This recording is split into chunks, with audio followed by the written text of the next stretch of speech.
नमस्कार, उत्तराखंड के खास बुलेटिन में आप सभी का स्वागत है। मैं हूं रेनू बाला आपके साथ। तो चलिए शुरुआत करते हैं उत्तराखंड की कुछ खास खबरों से। मुख्यमंत्री त्रिवेंद्र सिंह रावत और उत्तर प्रदेश के मुख्यमंत्री योगी आदित्यनाथ केदारनाथ धाम के बाद बद्रीनाथ पहुंचे और वहां भगवान बद्री विशाल जी की पूजा अर्चना कर धर्म के प्रति अपनी आस्था का परिचय दिया। दोनों मुख्यमंत्रियों के श्री बद्रीनाथ धाम पहुंचने पर वहां के प्रशासन और मंदिर कमेटी ने जोरदार स्वागत किया। योगी आदित्यनाथ ने कहा है कि नर और नारायण पर्वत के बीच अलकनंदा के किनारे बसा ये पवित्र बद्रीनाथ धाम हजारों वर्ष से भारत की सनातन आस्था का केंद्र है। यहाँ से हमारी आस्था को नई प्रेरणा प्राप्त होती है। उन्होंने कहा है कि उत्तराखंड में पर्यटक और श्रद्धा दोनों को सम्मान देने के लिए और पर्यटन की संभावनाओं को विकसित करने के जो प्रयास किए जा रहे हैं वे अतुलनीय है।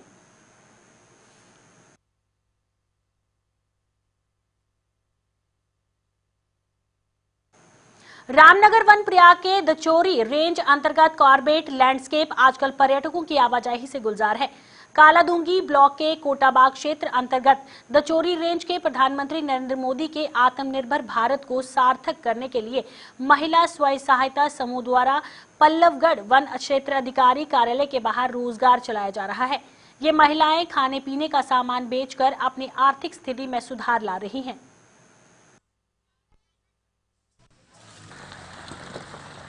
हमारे समूह का नाम है महिला स्वयं सहायता समूह और हमारे समूह में 28 महिलाएं काम कर रही हैं और ये रोज़गार हमको जो यहाँ की रेंजर हैं किरण शाह मैडम उन्होंने दिया है और इससे ये जो हम 28 महिला हैं हमारी आजीविका जो है हमारी आय व्यय सही अच्छा मतलब हमको अच्छा लाभ हो रहा है।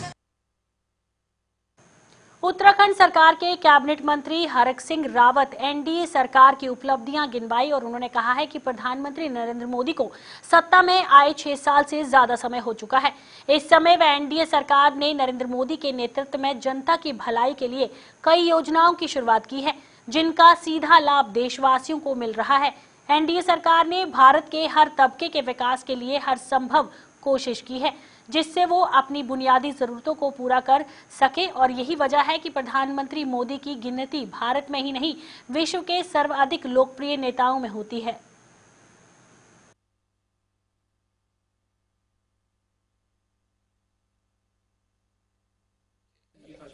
देखिए, जो मोदी जी के नेतृत्व में भारत सरकार ने पूरे देश के अंदर चाहे आयुष्मान योजना हो चाहे उज्ज्वला योजना हो के माध्यम से जिस तरह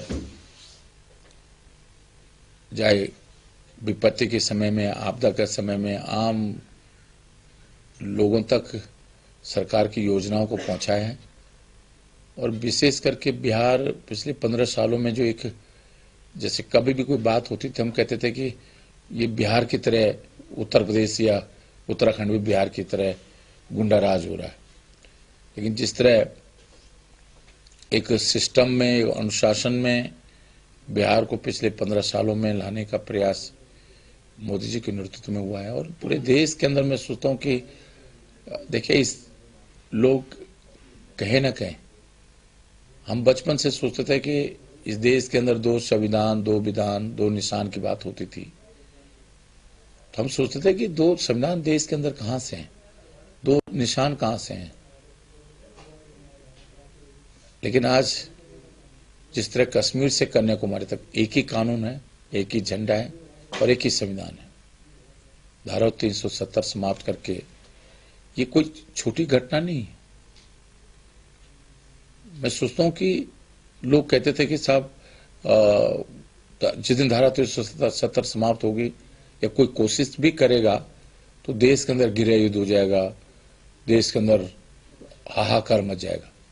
चूं भी नहीं ली, आज कश्मीर मुख्य धारा से जुड़ गया। उत्तराखंड में गुलदारों के आतंक ने ग्रामीणों को बुरी तरह से प्रभावित किया है। कब कहां गुलदार आ धमके और कुछ कह नहीं सकता। आए दिन इसके हमलों की घटनाएं सुर्खियों में बटोर रही हैं। स्थिति यह है कि गुलदार अब घरों की चौखट तक धमकाने लगे हैं। ऐसे में राज्यवासी खौफ के साए में जीने पर विवश हैं। वन जीवों के हमले की घटनाओं में 80% से ज्यादा घटनाएं गुलदारों की है। ग्रामीणों के मुताबिक इनकी संख्या में भारी इजाफा हुआ है। इन सबको देखते हुए वन विभाग 12 साल बाद अब गुलदारों की गणना करने जा रही है। राज्य के मुख्य वन जीवन पालिपाक JS सुहाग ने इसकी पुष्टि की। क्योंकि काफी संख्या में बढ़ गया है, तो पहली बार हम इसकी गणना प्रदेश के अंदर होगी। अब तक टाइगर की गणना होती थी, हाथी की गणना होती थी। इसके लिए हम कैमरा ट्रैपिंग करेंगे। इसके लिए हम उनके पंजों के और जिस तरह जो भी जंगली जानवरों को गिनती करने के तरीके हैं, उन सारे तरीकों को अपनाएंगे। और प्रदेश के अंदर पहली बार गुलदार का भी गणना होगी कि गुलदार प्रदेश के अंदर कितने हैं और उससे होने वाले नुकसान को कैसे कम से कम किया जा सके।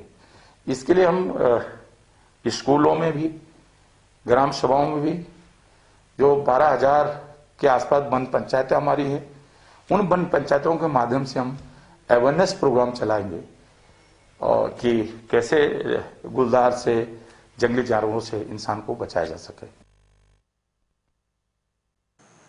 प्रधानमंत्री नरेंद्र मोदी की महिला स्वयं सहायता समूह योजना अब उत्तराखंड में तेजी से आगे बढ़ रही है, जिसके चलते देहरादून नगर निगम की ओर से एक मेले का आयोजन किया गया, जिसमें समूह की महिलाओं ने बढ़ चढ़कर हिस्सा लिया। इस दौरान महिलाओं ने खुद के हाथों से बनाई चीजों को भी पेश किया, जिसे लोगों ने काफी पसंद किया। इसी के मद्देनजर नगर निगम ने फैसला किया है कि इस तरह के मेले को हर साल मनाया जाएगा, जिसका निगम बोर्ड की बैठक में ऐलान किया जाएगा। इस दौरान निगम ने समूह की महिलाओं को सम्मानित भी किया।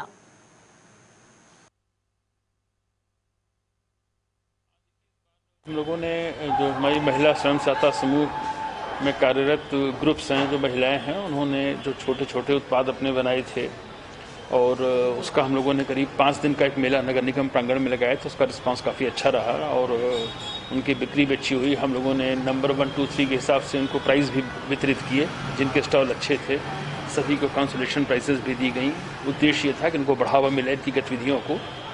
रिस्पांस अच्छा था और आने वाले समय में हम लोग ज़रूर इसको, और दीपावली क्या, हमारा तो ये विचार है, अभी अपने नगर निगम की जो अगली बैठक होगी उसमें भी हम लोग इस पर विचार करेंगे कि जो 2 मेजर फेस्टिवल होते हैं हमारे, होली के और दीपावली के, तो उस पर भी इसको लगाया जा सकता है, क्योंकि होली में भी जो केमिकल रंग होते हैं इस्तेमाल लोग करते हैं।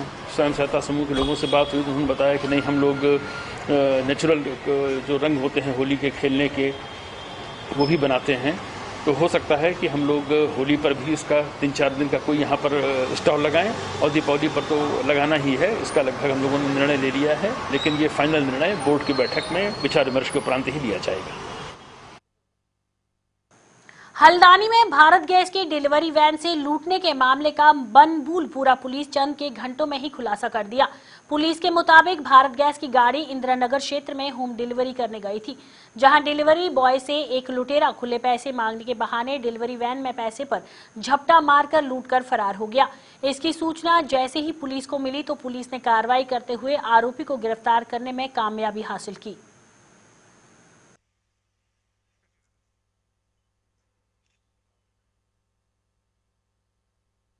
बड़ी मस्जिद हमारी बड़ी रोड पे है, वहाँ पे एक गैस की एजेंसी की एक गाड़ी जा रही थी, जिसमें उसने 3 राउंड कर लिए थे, कुछ पैसे भी उसके पास थे। तो एक आदमी उस पर छुट्टा मांगने आया, जिसने झपट्टा मार के पैसे लूटने की कोशिश करी और पैसे लूट के भाग गया वहाँ से। इसकी सूचना जैसी मिली अपने थाने को, तत्काल टीम को बनाया गया है और इसमें कार्रवाई की गई और इसकी गिरफ्तारी हुई। 41,500 रुपये जो कि लूट के लेके गए थे, उसकी बरामदगी हुई। सर कहाँ का रहने वाला है जो जिसने लूट की थी? ये बनबुलपुरा क्षेत्र का ही रहने वाला है, ये छोटी लाइन का रहने वाला है। इसकी वैसे जैसे अभी चेक करा गया वैसी सूचनाएं थी कि नशे में संलिप्त है तथा आगे भी कारोबार करता है, पर अभी ऐसे कभी पकड़ा नहीं गया है। एक बच्चे का भी इसमें कुछ सहयोग है? हाँ, एक बच्चा जो हमारे क्षेत्र का यहीं का ही था, उसने बहुत बहादुरी से हमें इसका आइडेंटिफिकेशन करने में तथा उसका घर पता करने में बहुत मदद करी। उसको हमने नगद रूप से पुरस्कृत भी कराया तथा आगे के लिए भी उसको चाहेंगे कि। दिनेशपुर के युवा बनवारी राय गरीब जरूरतमंदों का सहारा बनकर उनको दैनिक उपयोगों की चीजें उपलब्ध करवा रहे हैं। वहीं आज चंदनगर में शारीरिक रूप से दिव्यांग और जरूरतमंदों में बैसाखी वितरित की। उन्होंने कहा है कि मेरा उद्देश्य गरीब जरूरतमंदों की मदद करना और वह निरंतर इस चीज को लेकर कर रहे हैं। ठंड को देखते हुए कुछ दिन पहले उन्होंने निर्धन गरीब लोगों को कंबल बांटने की रणनीति भी बनाई है, जिसको लेकर तैयारियां चल रही हैं। उन्होंने कहा है कि युवाओं को इस ओर ध्यान देना चाहिए और समाज हित के लिए कार्य करना चाहिए।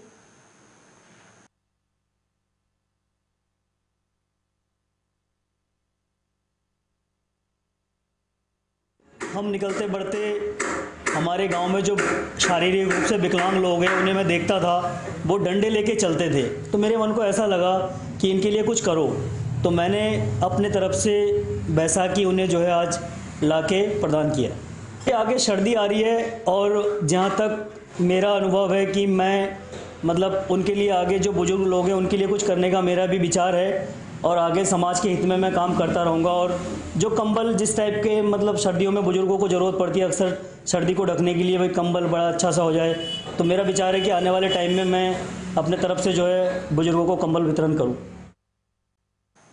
हल्द्वानी के एसडीएम कार्यालय में गोलापारा क्षेत्र से आए किसानों ने सरकार के खिलाफ प्रदर्शन करते हुए धान का बकाया देने की मांग की। किसानों का कहना है कि 17 अक्टूबर को गोलापारा में धान क्रय केंद्र खोला गया था, जिसमें सैकड़ों किसानों ने धान बेचा था, लेकिन उस धान की सरकारी खरीद किए जाने के बाद अब तक उनके खाते में रकम नहीं पहुंच पाई है, जबकि इस दौरान दीपावली का त्योहार भी चला गया। किसानों ने सरकार के खिलाफ नारेबाजी करते हुए तत्काल उनके धान की फसल की कीमत अदा करने की मांग की है। वहीं एसडीएम विवेक राय का कहना है कि सरकारी छुट्टी होने की वजह से किसानों के खाते में रकम नहीं पहुंच पाई है। जल्द ही उनकी धान की फसल का मूल्य उपलब्ध करा दिया जाएगा।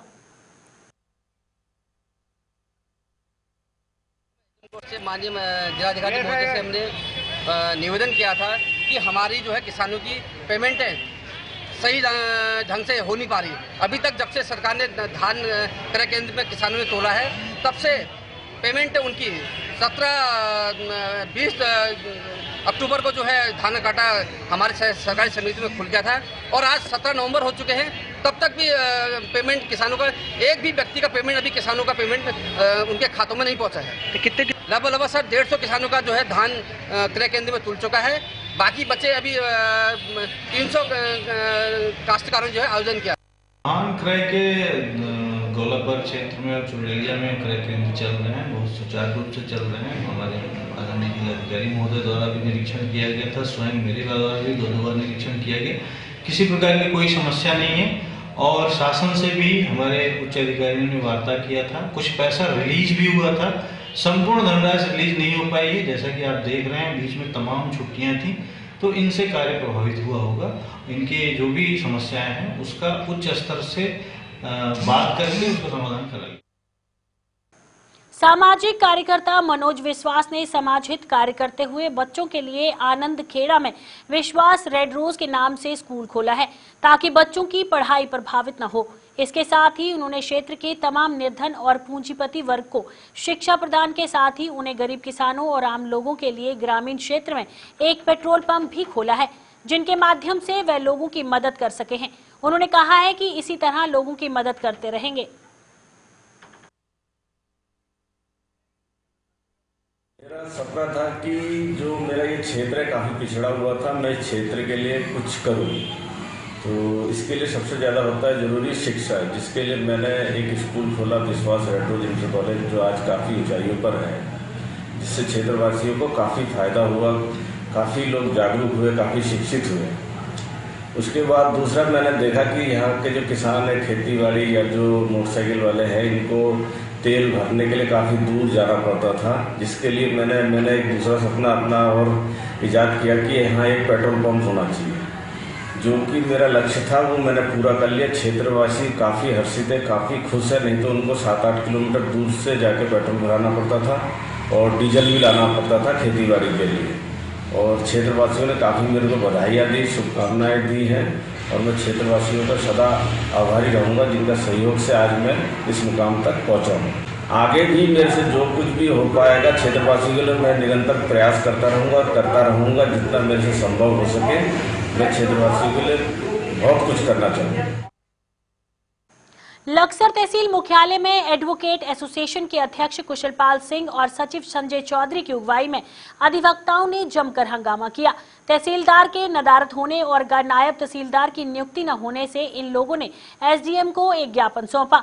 अधिवक्ताओं का कहना है कि पिछले कई महीनों से लक्सर तहसील मुख्यालय पर नायब तहसीलदार का पद खाली पड़ा है, जिसके चलते उन्हें संबंधित तमाम कामकाज ठप पड़े हुए हैं। क्षेत्र से आने वाले सैकड़ों फरियादियों को हर रोज बेरंग ही लौटना पड़ता है। अधिवक्ताओं का कहना है कि अगर जल्द उनकी नियुक्ति नहीं की गई तो वह तहसील को तालाबंदी करने को मजबूर हो जाएंगे। वहीं एसडीएम ने कहा है कि तहसीलदार अवकाश पर है।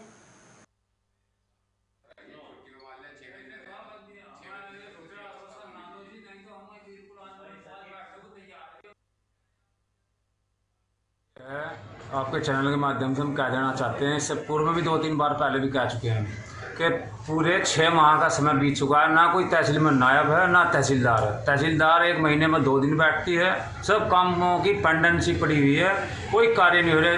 हिस्सा प्रमाण पत्र दाखिल खारिज, किसानों के मुटेशन सब अधर में लटके हुए हैं। यदि इस मामले में हमने एसडीएम साहब उपजिलाधिकारी से 4-5 बार मिले, लेकिन कोई रास्ता नहीं निकलने का, किसी तरीके का रास्ता नहीं निकल पा रहा। और यदि ऐसा नहीं होता, हम 8 दिन का समय देते हैं एसडीएम साहब को, हम तालाबंदी चक्का जाम करेंगे। और साथ में क्षेत्र के किसान भी हमारे साथ लगे हुए हैं, क्योंकि उनके काम प्रभावित हो रहे हैं। यहाँ 1 महीने से न तो तहसीलदार है, न नए तहसीलदार की नियुक्ति ही नहीं है यहाँ कोई, और जिससे जो है मोटेशन रुके पड़े हैं। यहाँ की पब्लिक को बड़ी परेशानी हो रही है और यहाँ जो है सारे काम ठप पड़े हैं। इस कारण इसमें ये ज्ञापन दिया गया है एसडीएम साहब, यदि 8 दिन के अंदर अंदर इसका कोई सोल्यूशन नहीं होता तो यहाँ के अधिवक्ता और पब्लिक जो है इस तहसील की तालाबंदी भी करेगी। नायब तहसीलदार का पोस्ट वास्तविकता में खाली और तहसीलदार 15-20 दिन से अवकाश पर है। इस वजह से सामान्य रूप से कार्य तो काफ़ी प्रभावित हो रहे हैं, क्योंकि लोगों के रूटीन के प्रमाण पत्र बनते हैं और म्यूटेशन इत्यादि कार्य है और अन्य जो भी हाईकोर्ट संबंधी कार्य है, तो उसके रिगार्डिंग डिमांड की गई है डीएम साहब से। क्योंकि तहसीलदार अवकाश पर है तो एक नायब तहसीलदार की मांग की गई, जिससे कि म्यूटेशन इत्यादि कार्य और अधिवक्ताओं के द्वारा भी इसमें रोष व्यक्त किया जा रहा है। तो आज मेरे द्वारा स्वयं एडीएम साहब से वार्ता भी की गई है, तो उम्मीद की जा रही है कि जल्दी नायब तहसीलदार की पोस्ट हो जाएगी। उत्तराखंड के पूर्व मुख्यमंत्री और कांग्रेस महासचिव हरीश रावत ने कैबिनेट मंत्री हरक सिंह रावत पर बड़ा हमला किया है।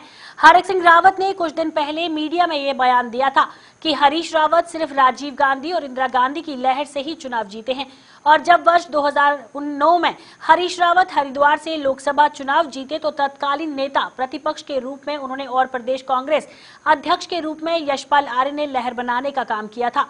कैबिनेट मंत्री के इस बयान के जवाब में पूर्व मुख्यमंत्री हरीश रावत ने कहा, इसमें कोई शक नहीं है कि वे उसी लहर के चलते चुनाव जीते हैं, लेकिन इसी लहर ने हरक सिंह रावत को इतना बड़ा नेता भी बनाया था। उन्होंने कहा है कि जिस कांग्रेस ने हरक सिंह रावत को लहर बनाने लायक बनाया, उसी कांग्रेस को हरक ने लात मार दी। ऐसा चरित्र उत्तराखंड का नहीं है।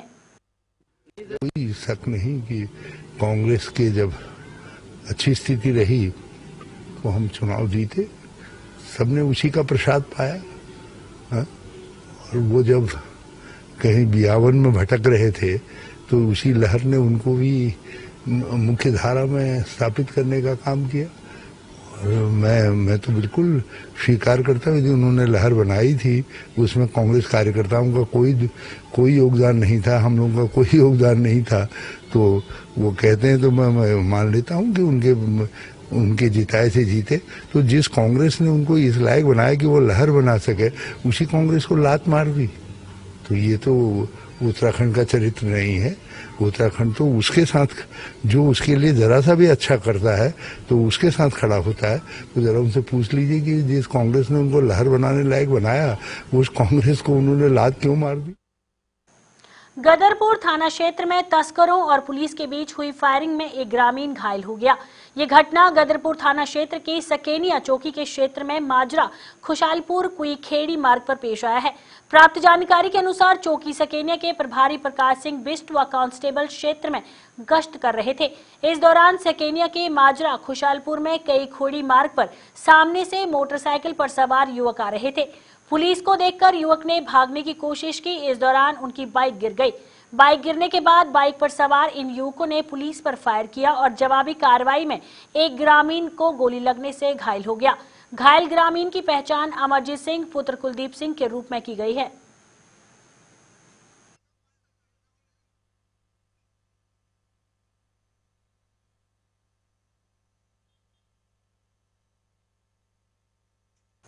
उत्तराखंड के इस बुलेटिन में फिलहाल इतना ही। देश और दुनिया की तमाम खबरों के लिए बने रहिए JK 24/7 न्यूज के साथ।